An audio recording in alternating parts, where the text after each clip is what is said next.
as we look at this very unconventional text about caring for our mom, I want you to see this model that we see in Mary. Every mother should look at this model and try to use this model as a paradigm to be a great mother.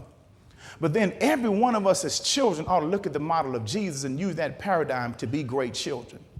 And I think there's no better picture of love than when you get older and it's almost a reversal of roles. When you have to care for your parents versus your parents caring for you.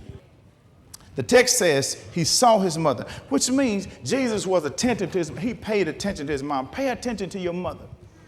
Pay attention to her so that you can be a child that's sensitive to your mom's need. Let me tell you why you pay attention to your mama. Because she paid attention to you.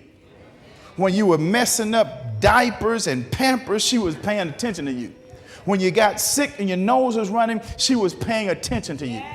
When you had struggles in school, she was paying attention to you. When you had school projects, she was the one running around helping you get all the stuff you need. Pay attention to your mother. Jesus paid attention to his mother. He saw his mother. Shame on you if you do not pay attention to your mother. Do this. All right. My mom did stuff for me that I couldn't do for myself. She helped me when I couldn't help myself. She cared for me when I couldn't care for myself. So now that I'm in position to bless her, I have to remember everything that she did for me. Everything that, see, when I look back 41 years, number one, she carried me for 9 months. And then she gave birth to me and she took care of me until I was able to take care of myself. And God forbid you ought not take care of your mom right now after you're able to take care of your mom. Well, let me help the married people out in the room where it says you leave your mother and your father and cleave to your wife. Yes, that's what you do. But the Bible never says that you dishonor them.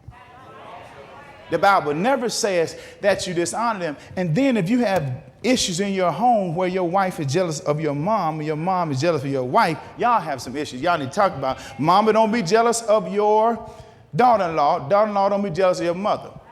I just feel like teaching this because God got me saying somebody must be dealing with something in the room right now because there is something wrong culturally in our society when we don't love our mothers unconditionally and that we make sure that they are secure.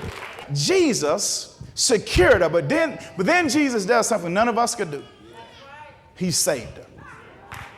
See, what Jesus was doing on the cross, he gives us a model that says, I can do something for my mother and for your mother that you can't do for your mother or mine. He says, because of who I am, I can save your mother. And we ought to thank God today for what Jesus did for not only our mothers, but what he did for us.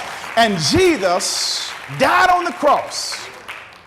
Jesus said, my purpose is even greater. He says, even beyond me securing my mother, seeing my mother, even beyond me speaking to my mother, I'm here to save my mom.